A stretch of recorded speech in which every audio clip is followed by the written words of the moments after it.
today. Now is the time to get your vehicle's transmission ready for those hot summer months, and AMCO can help. AMCO Transmissions is located at 75 East, 2000 North. They are the business you can trust. Their Safeguard transmission service is the industry standard. Kurt Zollinger and his team will replace your vehicle's transmission fluids, do an inspection, and test drive to give you peace of mind when you're on vacation. AMCO Transmission in Logan. Online at amcoutah.com. See store for details.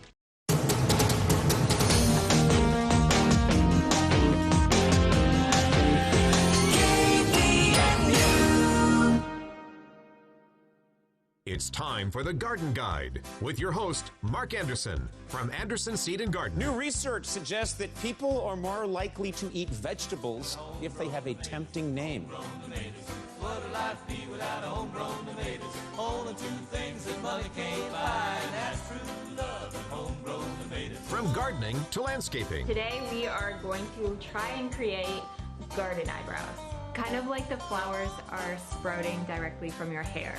That makes sense. Go! Phone lines are open at 753-KVNU or 800-369-KVNU. Kind of like eating vegetables. It's the Garden Guide, now on KVNU 610 AM and 102 FM.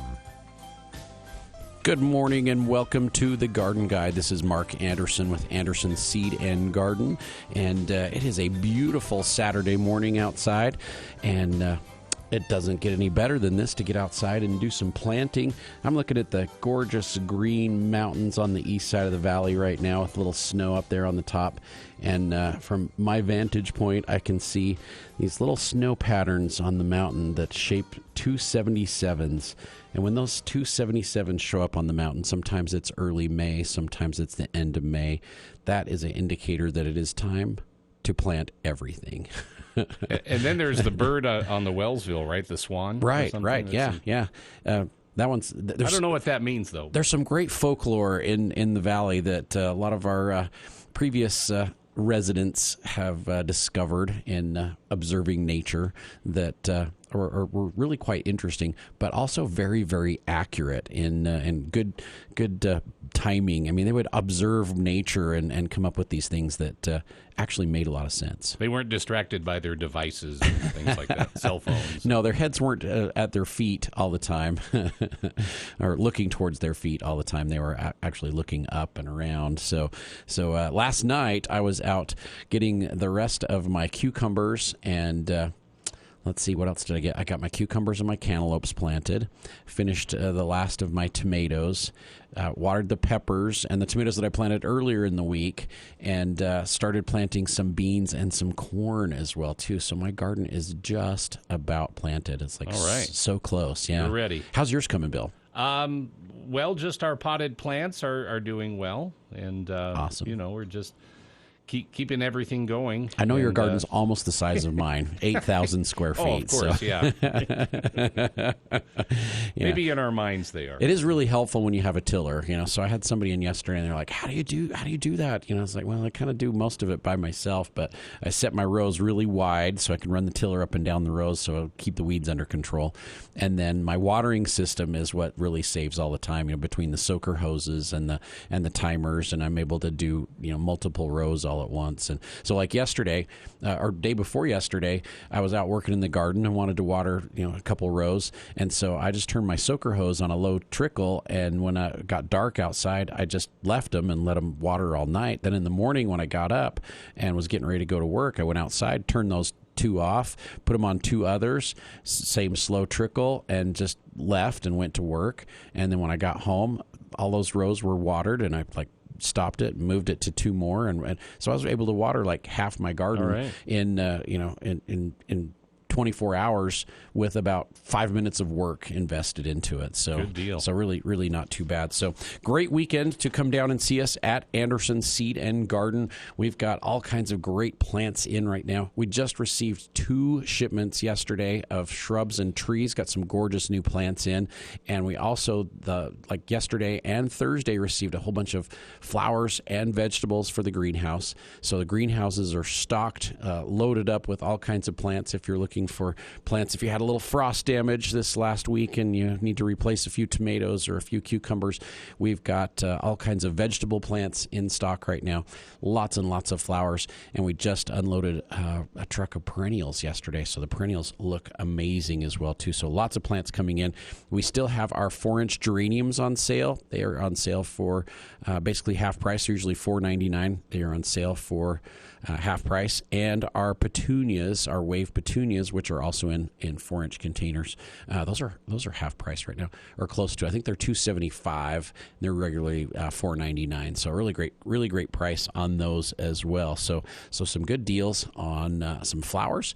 Got some beautiful nursery stock in stock, and of course, lots of people are coming in for grasshopper food. So, it's that time of year when the baby grasshoppers are showing up like crazy. So the fun part of summer.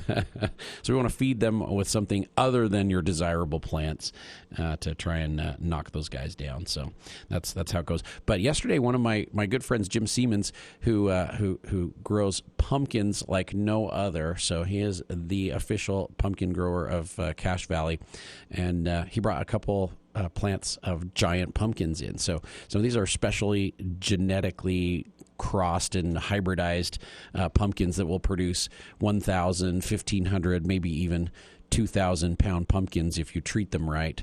I've got a few of those extra in stock at the store if you would like to try. And they can be in the pumpkin festival. You can try your hand at growing some giant pumpkins, and you can bring your prize-winning pumpkin to the Giant Pumpkin Festival the 28th of September, which will be right on Center Street again. So mine are officially about 8 feet long now, my vines, and they're going like crazy. So hopefully next week will be big enough to start pollinating some flowers, because I got flowers showing up on them. But I do have some plants, and so if you are interested in growing some giant pumpkins, I might even give them away for free. So we've got a few. So if you stop in the store today, come find me, and I would be happy to share a giant pumpkin with you. They are in 3-gallon pots.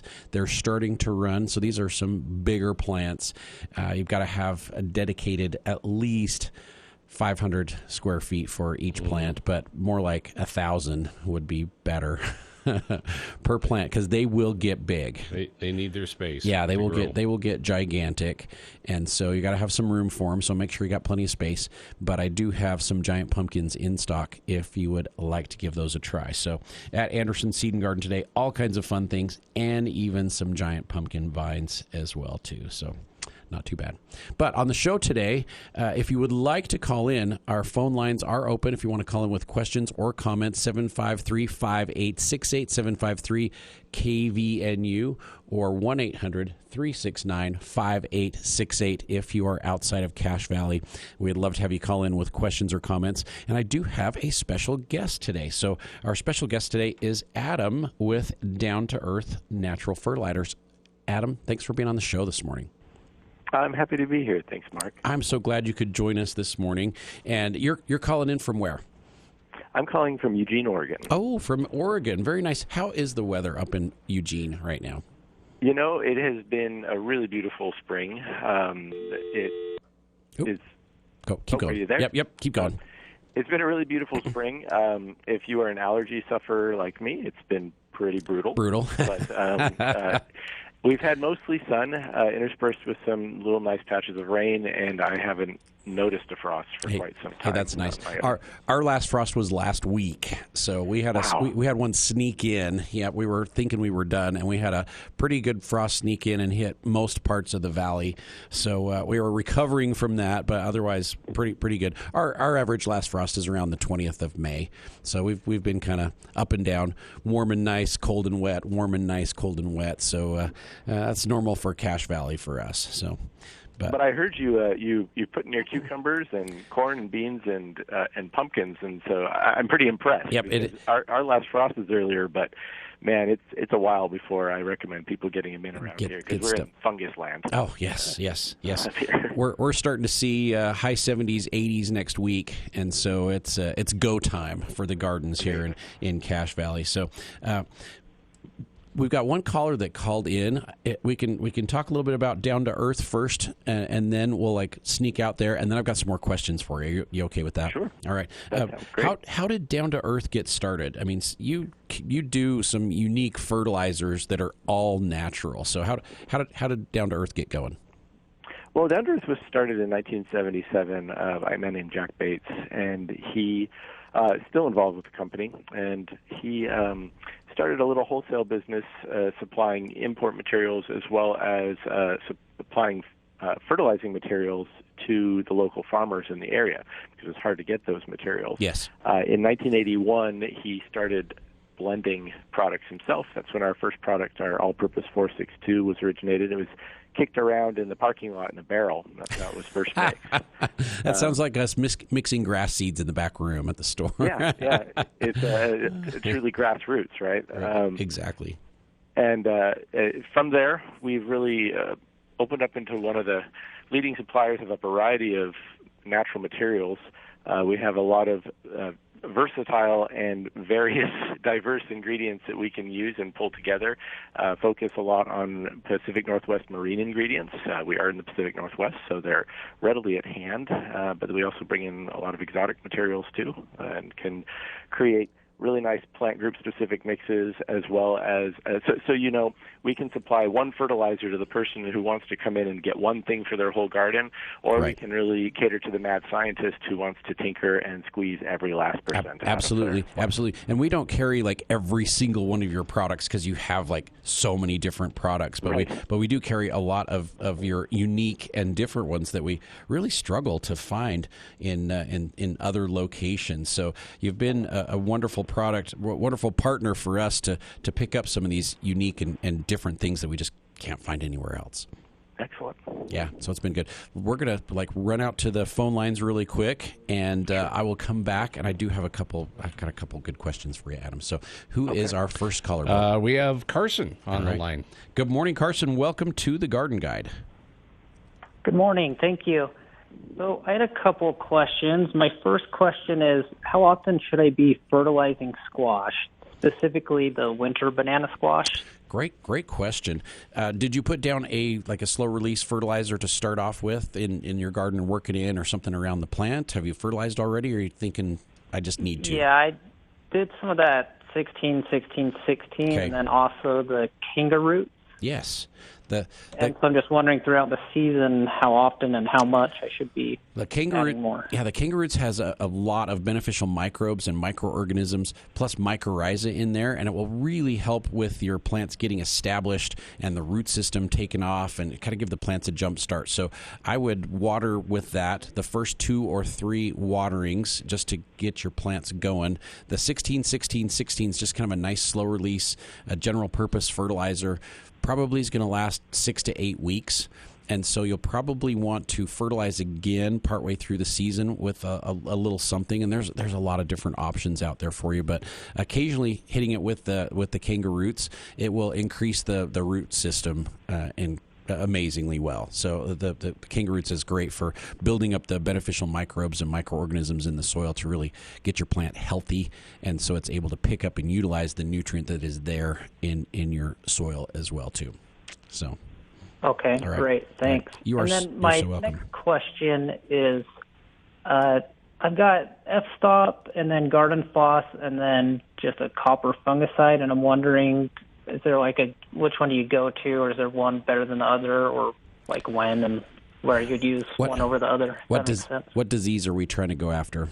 Anything in particular? Fruit trees. Yeah. That I'm trying to keep alive. So you mentioned you've got your banana squash. Consistently about the end of July, first part of August, we start to see a disease called powdery mildew that affects the melons and the cucumbers and the squashes, pumpkins especially. The copper-based fungicide you've got would be excellent for that because it's safe to use on all your fruits and vegetables.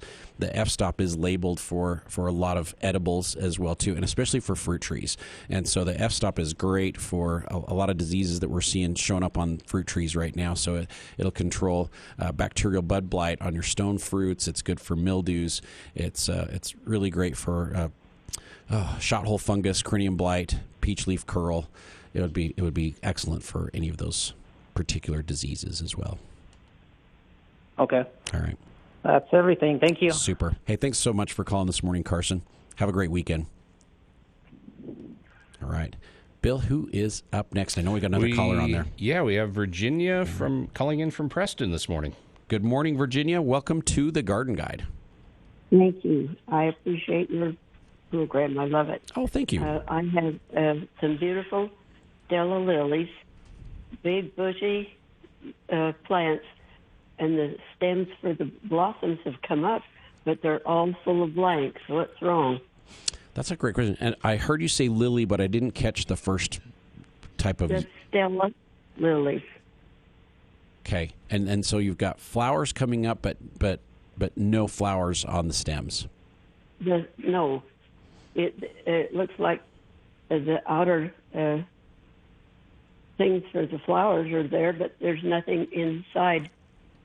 Nothing's blooming. So the flower pods are like coming up, but then if you peel them open, there's nothing on the inside. Yes, that's true. That is quite interesting. There are some insects that can sap the strength of the plants that would cause them to not bloom. Sometimes thrips will get into a lot of different plants. So we'll see thrip in roses and in dahlias and also in peonies, and it will cause them to ball. And so the flower buds are like there, but they don't open. And so they don't ever bloom. That is a possibility because you get thrips into the lilies as well too. So that's a possibility. If you could, would you bring a sample in so I can take a look at it? If you can just like cut a stem or two off, the ones that are not blooming, and bring it in so I can take a look at it, maybe we can figure out what's going on with them. But that is a odd circumstance, and it's possible that it's an insect, possible that it's a nutrient deficiency, but without seeing it, I can't tell you for sure. But if you wouldn't mind bringing a sample in, that would be sensational. If I can get there, I will. Yes, or send them down with someone who's coming this way. But I would be happy to take a look at that and see if we can, solve your mystery and figure out what's going on. If the flower buds just like magically disappeared, then I would say you've probably got deer coming in there and eating your flower buds off. But if the buds are still there, but there's nothing in the buds, then we got a couple different possibilities. So, okay, all right. Thank you. Thanks for calling this morning, Virginia. You have a wonderful weekend. So I will. All right. Same to you. Thank you.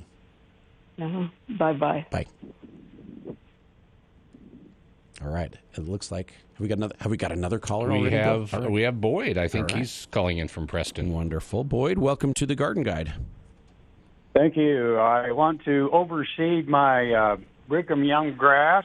In fact, it may be John C. Fremont grass. I'm not sure, but I've mowed the lawn short, raked up the dead grass, and I want to know if I aerate with a spike aerator and then rake it lightly if I'll have any luck with your Mark's special mix reseeding. That would be excellent. Or do I wait until fall and plug aerate?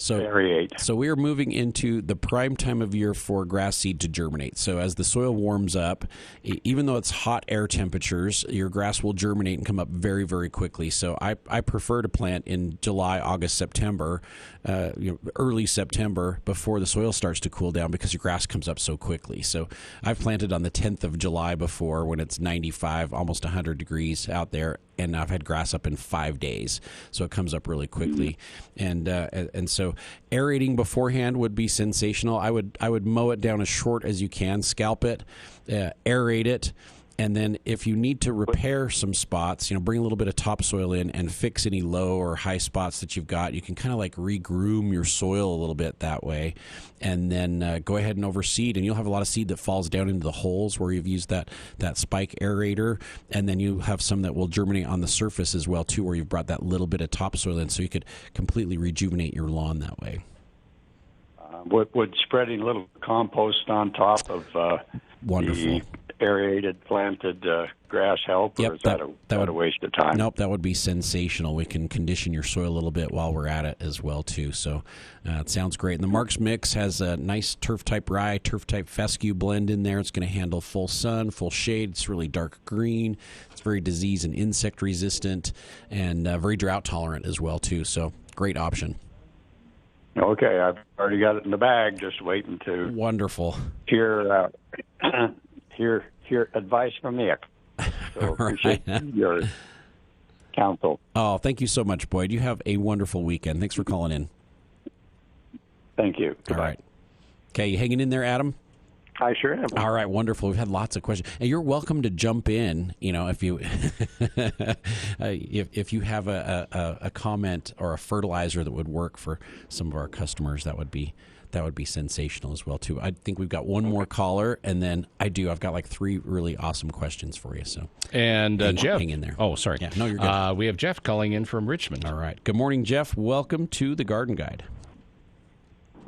I bought some bare root a while back from your store, and 2 of my trees have leaves on them now, but my almond tree that I got is not started to leaf out. So what? And I use that root starter some root stimulator, kind of powder. Yep. So with the almonds, they are a little touchy sometimes, especially where our weather has been really cold and wet and very up and down. And so make sure you prune it very aggressively. So with the almonds, you want to prune very aggressively when they first get into the ground. So if you've got branches that are longer than say 12 inches, take them down to about 4 inches. So prune everything back, and then anything that's lower than 3 feet, I would take those all off as well too. We need to kind of jumpstart that tree. Sounds like it's still kind of dormant, and so by pruning it, it's going to encourage a little bit of growth and kind of get things going. And then since it is starting to get really dry, what we have had to do is sweat some of the buds out. So the best way to do that is to kind of wrap lightly some burlap around the top of the tree, like the top 1.5 feet, 18 inches or so, just a light wrap of burlap around that, and then soak the burlap with water just once a day, just to retain some moisture and some humidity around the tree to try and force those buds to come out. So the tree's just not producing buds, and we need to keep that humidity right around the stem to get it to leaf out. And so that is a really great way to generate some humidity around those buds and get them to release. So that is where I would start. And if that doesn't happen, then I'll have some more almonds in next year, and we can replace that for you. So okay, all right. Thank you. You're so welcome. I like the idea about reseeding coming up. I need to do some more of that myself. Thank you. You're welcome. Hey, thanks for calling this morning, Jeff. Have a great weekend. Bye. Excellent. All right. Okay, Adam. Yes. So you've got like some really traditional natural fertilizers that I think a lot of gardeners are familiar with, like bone meal and blood meal and kelp meal, sulfur. What are some of your different ingredients that you use that maybe some people might not be familiar with or realize that this is a great organic fertilizer they can use in their garden? Sure, absolutely. As you said, there are a variety of them. Starting right in your home area, there's the azomite. Yes, I think that's a really underutilized product. It really is, and I think largely that comes from both people not being aware of it, and also it doesn't have a particularly impressive NPK on the front. But really, what's in the product that is not labeled is what you're getting it for. That remineralization movement, we start recognizing that farming and gardening is extraction. We're mining from the soil, and we don't always put the things back in. And not all soils to begin with are created the same. Yeah. And so you get a material like a rock dust that has, and this is a really good rock dust, that has a little bit of so many different things, and you're basically taking this broad shotgun approach at filling in the potential gaps in your soil we look at something, the law of minimums, where a plant or any organism's health is limited by its most scarce resource, not by its most abundant. And by plugging those little gaps, it's similar to you making sure you're getting your vitamin C, because you could have a perfect diet lacking in only one vitamin, and you're not going to be as healthy as you would be otherwise. In fact, you'll be chronically ill. Same thing is true for plants. You want to fill those little holes. Yeah. I was going to say at least every other year, if not every year, I use the azomite in my garden just to replenish the minerals and the micronutrients, because it makes your vegetables taste so much better. Yeah, that's definitely something that a lot of people experience. I've talked to a lot of market growers, farmers market growers, who say their greens have better color. Now, I can't say whether that is an actual benefit or not from a health perspective for the plant or the human, but it's something for sure. And I see in my own anecdotal experience, in greens, we grow a lot of greens in the Pacific Northwest. It's prime climate around here for it. Things like kale, chard. I see far fewer aphids on my plants when I use a rock dust like azomite or a basalt. Yeah, interesting. Any other amazing ingredients that you're just like, oh, people need to know about this? Yeah, there's neem seed meal. Neem seed meal is another fantastic one. A lot of us are familiar with neem oil, which is used as a fungicide. And an insecticide. Neem seed meal is the material that's left over after that oil has been pressed out, and it makes a really nice nitrogen fertilizer, similar to a soybean meal or a cottonseed meal. The cool thing about it is that neem trees grow wild in India, and they don't take anything. They don't need water. They don't need pesticide. They don't need herbicide. They take care of themselves. So they're basically hand-harvested, pressed, and it's one of the cleanest materials you can find for a nitrogen source. Interesting. I didn't even know if that was a possibility. So you're shipping that in from India to that one coming in from India, yeah. Very nice, very nice. Hey, we are at the bottom of the hour, Adam. We're going to take a short little break. We will be right back after a few messages, and I think we've got a caller on the line as well too. But I've got more questions for you too. So. Listeners, thanks so much for joining us here on the Garden Guide today. We're going to take a short break. Got a couple messages for you, and then we'll be right back with more information about gardening. And Adam from Down to Earth Natural Fertilizers is here to visit with us and answer questions as well too. So we'll be back in just a few minutes.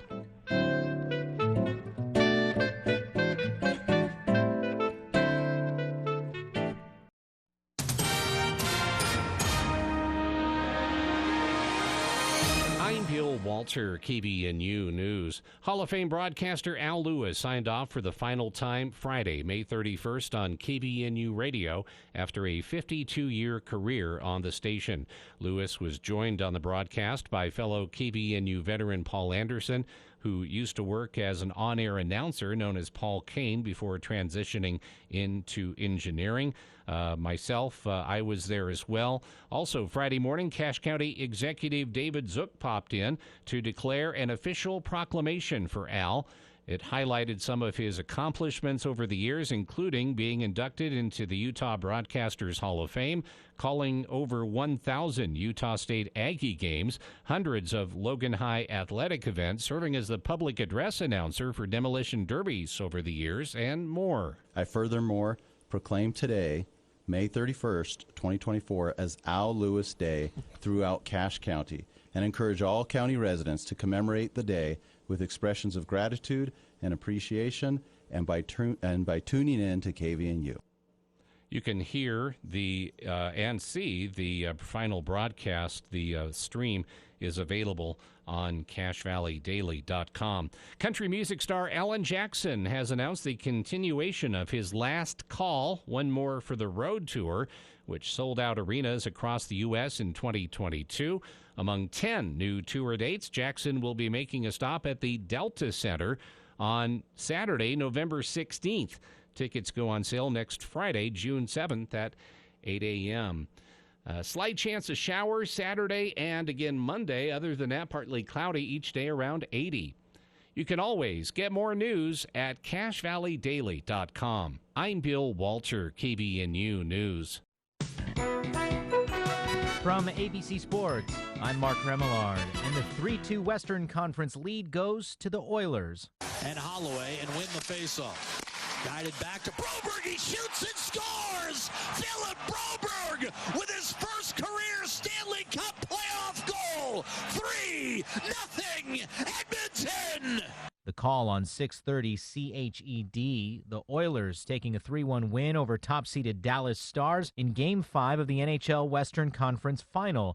Game 6 is Sunday night, and with a possible win at home, the Oilers would advance to their first Stanley Cup final since 2006. In the MLB, the New York Yankees laying down a big 6-2 win to start off a series in San Francisco. High fly ball, center field and deep. Motto's back on the track, at the wall. See ya! A long home run to center field. His second of the night. And the Yankees lead 4-1. The call on the Yes Network. Aaron Judge slamming 2 huge homers against the Giants. The second giving him a major league leading 20 home runs. Judge, growing up on the West Coast, was asked, what does it feel like to hit a home run in that ballpark? I dream about it in the backyard, playing around a little bit. And, Krug and Kipe, I've heard them for years call the games and, hear all the homers that Barry hit here. So it's pretty cool. So I was happy we could come away with a win with one. In a matchup the WNBA has been anticipating since the 2023 NCAAW National Championship, Caitlin Clark and Angel Reese meet on the court as the Indiana Fever and Chicago Sky go head-to-head at noon, the two spurring the growth of women's basketball every game. I expect a really, really good crowd tomorrow. I think it's a Saturday midday game with a lot of star power, so I think it's just really good for women's basketball more than anything. I'm Mark Remillard, ABC Sports. Texting enrolls you into Join us each week for Music in the Spoken Word featuring the Tabernacle Choir at Temple Square, the longest-running continuous weekly network broadcasting the world. Each episode features modern and traditional arrangements of spiritual, classical, and contemporary music and a timely, inspiring message. Truly an uplifting program that will have you returning each week. Music and the Spoken Word with the Tabernacle Choir. Sunday mornings at 8 and again in the afternoons at 6 on News Talk KVNU. The expert with a green thumb. It's the Garden Guide on News Talk KVNU, 610 AM and 102.1 FM.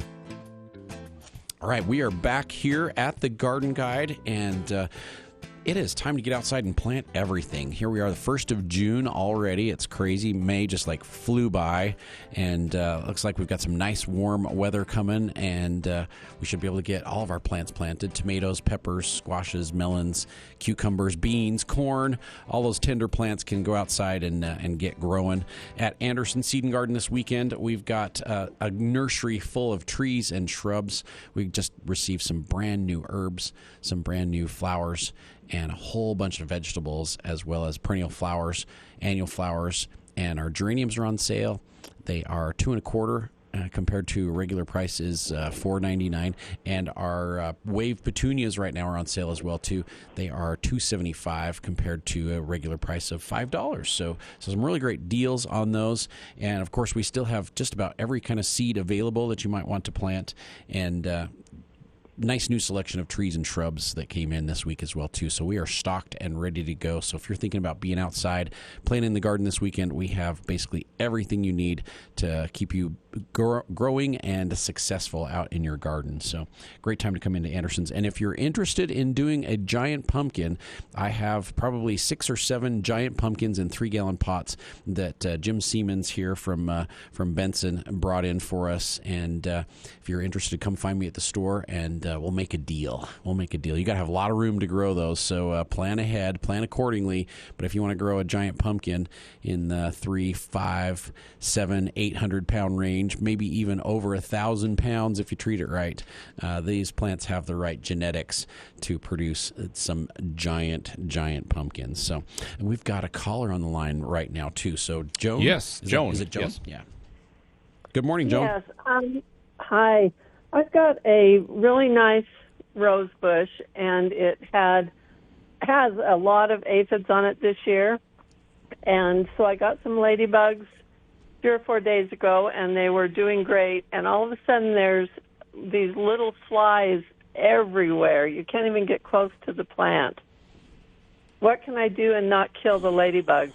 The aphids, as they mature and they get older, they will develop wings and they can fly. So there's a possibility it could still be your aphids. Yeah. So you may want to give it another day or two for the ladybugs to do their work, because each ladybug can eat 50 aphids a day.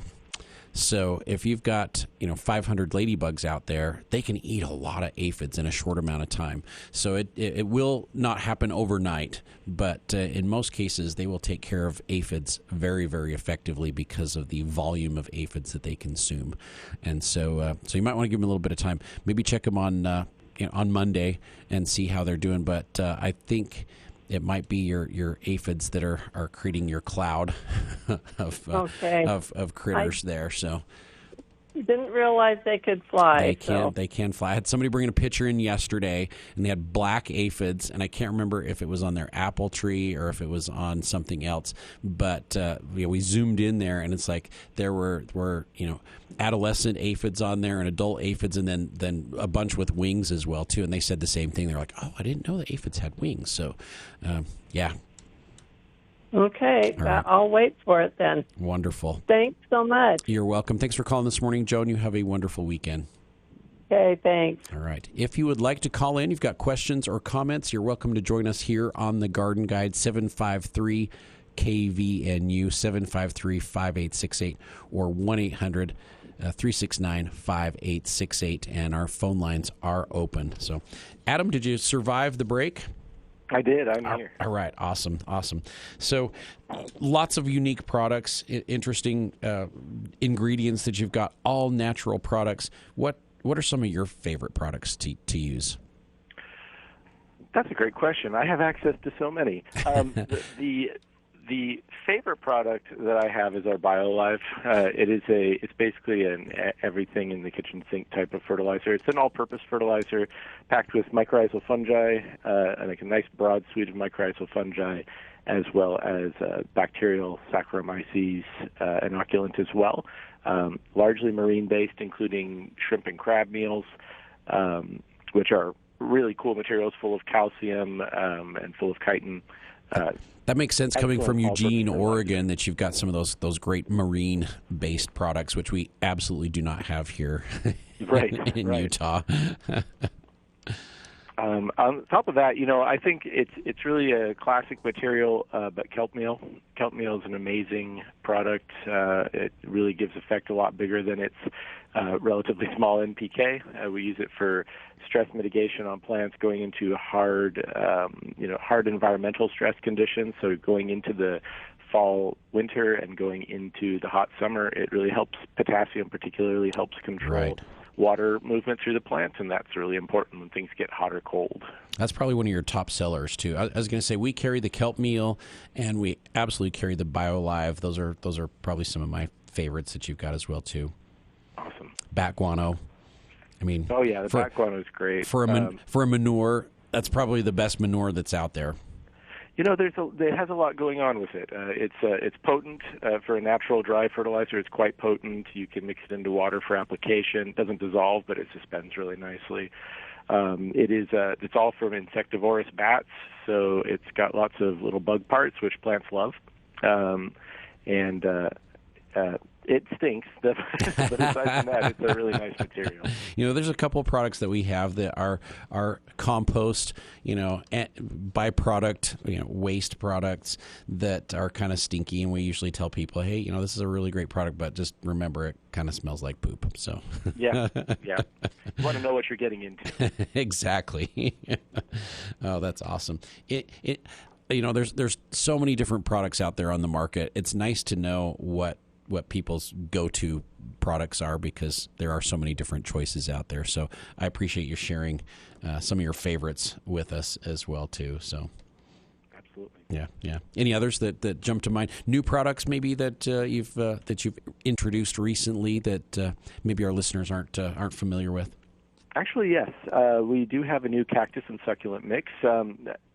I don't know, the northern terminus of outdoor cactus. Do you get them up in your realm, or is it getting a little cold? Most people are doing like succulents and things, but Yeah, if you get down into Arizona, there's like so many different cactus to work with, Right. and we get too much water in northern Utah, and it causes problems for them.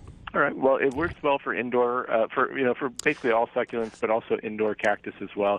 It was our first step into an indoor plant fertilizer. Being natural fertilizers there's two things about natural fertilizers that make them a little challenging for indoor fertilization. One is they tend to stink. Yes. And the other is that natural fertilizers require the biological intermediary of a bacteria or fungi breaking them down and feeding them to the plant. And exactly. Our indoor plants' soils are usually not very biologically active. That's why we always recommend when using inside to apply with a little bit of compost or some sort of bacterial or fungal inoculant. But this one is ground really quite fine, and we used, instead of our fish bone meal, we used bone meal in it, which is considerably less stinky. So it's a finer material, can be mixed into water for suspension, floating in water rather than dissolving like salt would. Right. And can go right in, and it has a much lower scent and NPK set up just for cactus and succulents.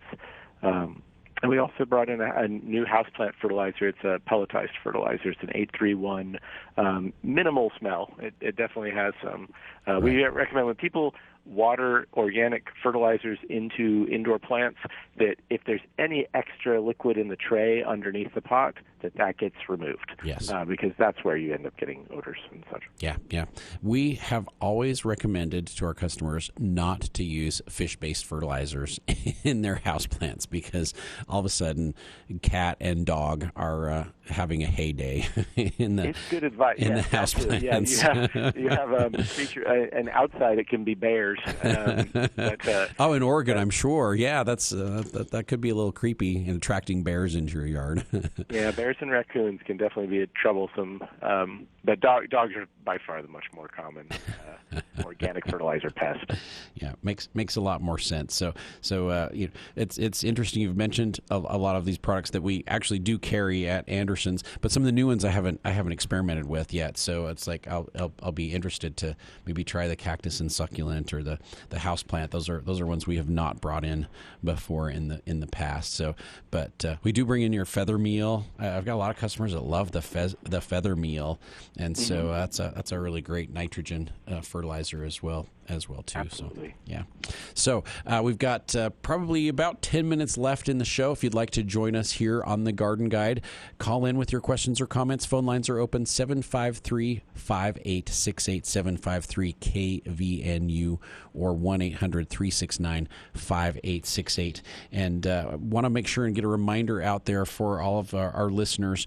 It is time to start spraying your fruit trees, your apples and pears, for codling moth. So Utah State puts traps throughout the entire state of Utah, monitors the flight patterns of all the codling moth, and they have recommended that June 5th, or right around June 5th, it is the time to spray your trees for codling moth for your first application, and so you'll have that preventative insecticide out there while that prime hatch is happening on your apples and pears. So great time to spray fruit trees will be the end of next week. I've actually had a couple customers come in. They're like, I'm leaving on Wednesday, and Thursday's the 5th, and I don't get back until like the 8th or 9th. When should I spray? Should I spray before? Should I spray after? It's a recommendation, so as close to the 5th or 6th of June as possible. If it's a little bit before, if it's a little bit after, that will work just fine. Just make sure that you do start your summertime spray. We have some great organic options for codling moth control. If you want to do a spinosad, excellent product for codling moth larvae. Very, very safe to use. You can use it right up to the day of harvest. Very effective on all types of caterpillars. So the spinosad or the spinosad soap. Also the fruit tree spray from Fertilome, combination of neem oil and pyrethrum. Very effective on fruit trees, and will do a great job at controlling diseases as well as insects. Both of those products, the spinosad and the fruit tree spray from Fertilome, probably want to spray every 10 to 14 days throughout the codling moth hatch period, and so probably 2 applications before the first part of July, which is when probably our second hatch will start. If you go with a synthetic insecticide like 7 or the Sayonara or even the fruit tree, actually the fruit tree and plant guard from Bonide, those have a little bit longer residual. You can get about 18 to 21 days out of those. And so those would be great products to use to start your spray season for specifically apples and pears, because those are the two fruits that are attacked by codling moth. We are seeing a heavy pressure hatch of aphids right now. So if you're seeing aphids on your fruit trees, the fruit tree spray would be excellent. The 7, the Sayonara would do awesome job. And even the spinosad soap would be great for aphid control, and it's wonderful for your cherries, so we don't get cherry fruit flies in your cherries, which is probably my least favorite. I know, Bill, you love it when you get those little worms in your cherries. Oh, yeah. I name them. Yeah, extra protein. Yeah, extra protein. So, all right, Adam, we're going to take another phone call, and then we'll be back to visit a little bit more. So we have Christine from Smithfield. All right. Good morning, Christine. Welcome to the Garden Guide. How are you guys? We're doing great this morning. I have some, I think they're petunias. Is that what they're called? They get the they get the tobacco budworms. Yes, tobacco budworms. Yes. So they're nice and blooming. So when do I start and what do I use? Great question. So tobacco budworms affect a couple different flowers that we plant consistently, geraniums and petunias. And then we'll get into your I have. Yeah, both. I have both. You got of both them. of those. There you go. Yeah, they will get into Nicotiana also because they're in the tobacco family, and so there are some insecticides that do not work well on tobacco budworms that are nicotine based. So imidacloprid is a insecticide that I know a lot of gardeners use around here for trees and shrubs and things. It does not work on tobacco budworms because it is tobacco based. It comes from nicotine. Oh. Yeah. So don't use that one. Do not use imidacloprid or merit. But there are some excellent insecticides that work great on caterpillars that are very, very safe and very effective for you to use. So I like spinosad and spinosad soap especially because they will stop the caterpillars from eating almost instantly. So when they come in contact with it, it paralyzes their digestive system and stops them from eating immediately, and then gradually kills them. So it's a slow, painful death for those mean caterpillars that are eating our flowers. Sounds horrible. Yeah, we're going to torture them before they die. But the spinosad is very, very effective, and it's all natural. It's organic, does a really great job. It's one of my go-to favorite insecticides, especially the spinosad soap. It works on aphids and thrips and whiteflies and spider mites, but it kills the caterpillars like crazy and the larval stages of all kinds of insects, and it's safe to use on your vegetables right up until like the minute you're going to harvest it. So it's a really, really safe product. And then the other insecticides that we like to use are probably in the synthetic pyrethroid family. So we're talking permethrin, bifenthrin, zeta cypermethrin, which is 7, the lambda cylohethrin, which is from Sayonara. That's a really great. There's some really great options out there if you want maybe a little quicker knockdown. But I won't start spraying ours until probably the 2nd or 3rd week of June. But that's going to be like our target time. The adults look like a moth that looks like a hummingbird. So it's a bigger moth. Its wings beat very, very quickly, and you'll see it kind of with a longer snout, kind of like inspecting your flowers in the evening, and it looks like a hummingbird, but it's a moth. Oh, I've seen those. Yes, yeah. So that's what the adults look like. So when you start seeing the adults, that means about a week or 10 days later, you're going to start having tobacco budworms. So to spray the whole thing? I would spray the plants. Sometimes we'll even mix it up in the watering can with the fertilizer that we're applying, and then you can like water your plants with it, get all over the leaves as well too. But a light spray will work equally as well. Because I think I have that natural stuff, Spinosa. Yeah, the spinosad. Yeah, the spinosad is super effective. I'd probably Flag Day start spraying around Flag Day. Okay. All right. I'll write myself a note. I don't want to lose them. Nope. And if you wait until they show up, it's too late because they've already eaten half your blossoms. Yeah, your plants will look totally healthy, and they won't have a single flower on them. Yep, that's what's happened to me in the past. Okay. Yep. You gotta prevent instead of fix. Yeah. Okay. All right. All Super. right. Thank you very much. Thanks, Christine. Have a wonderful weekend. All right. Do we have another caller, Bill?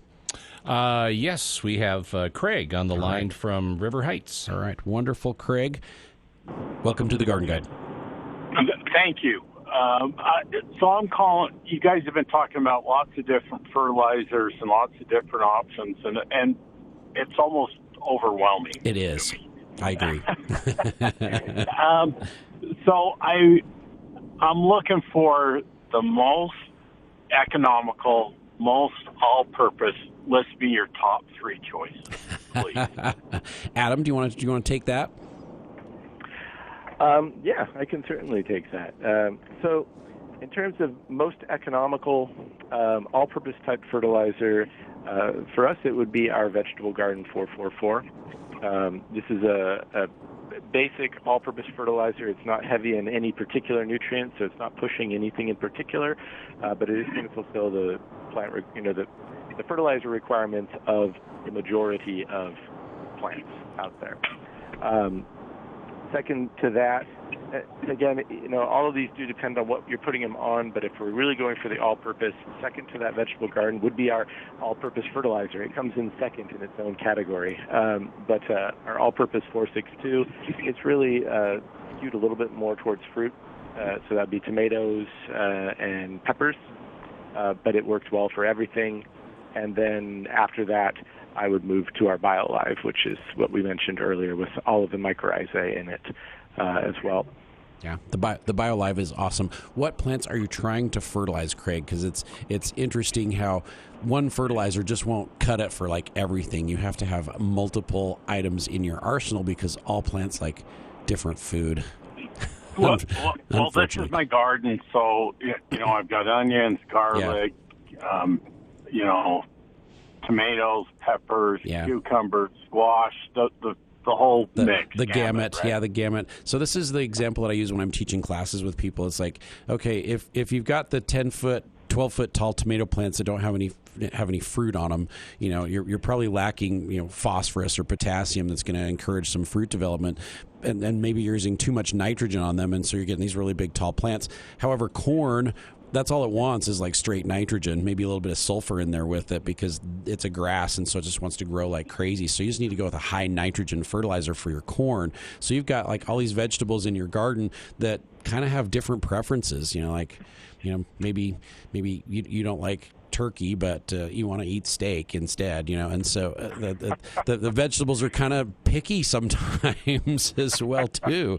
So that's a tough question because there's so many good fertilizers out there, and whether we're doing a granulated slow release fertilizer, like the all-purpose or the BioLive that Adam just recommended, or if you go with a liquid or a water soluble fertilizer that's going to be like a quick fix, the plant's going to pick it up and utilize it really fast, but then it's going to dissipate and it's not going to be there as quickly. So complicated question. But Mark, one thing I would add to that is it sounds like everything you're growing is leaning more towards fruiting, so something like the all-purpose would be a great idea. Awesome. But if you do greens, if you're doing lettuce, spinach, anything like that, as you're getting into the hot season, you really want to avoid fertilizers with that high middle number, the phosphorus. Yeah. As when it gets hot and stressful, if they have phosphorus, they're going to bolt much more readily and go to flower. Great suggestion. Okay. Yep, great suggestion, Adam. Thank you so very much. I appreciate it. You're welcome. I hope we answered your question, Craig. It's a complicated one. Come take my gardening class. We spend like a whole class on just fertilizers. So, awesome. All right. Okay. Hey, thanks. Thank you. Thanks so much for calling. Hey, our time is just about up. Adam, any quick thoughts that you can share with us in like 30 seconds before we call it a day? Yeah, absolutely. In 30 seconds, what Down to Earth really tries to do is feed the soil and feed the organisms that live in the soil, and those then take care of the plant. There's a lot of nutrients out there that can feed the plant directly, but we try to feed the digestive system of the plant, which is what exists all around its roots outside of the plant. So feed the soil, it'll take care of your plant. That's a great suggestion. And that is so contrary to what we were teaching people 25 years ago. about fertilizers. So, but it really is the truth, and that's what we've been trying to do in our garden for years. And all of a sudden, our garden's just like producing so much better than it used to be. So, Adam, thanks so much for being on the show. You've been an awesome guest. Thanks for taking the time. Thanks for having me. Oh, you're so welcome. You're so welcome. All right, and for all of our listeners, don't forget it's time to get after grasshoppers. Aphids are showing up like crazy. Time to spray fruit trees, and tons of fun things happening at Anderson Seed and Garden this weekend. So we've got plants on sale.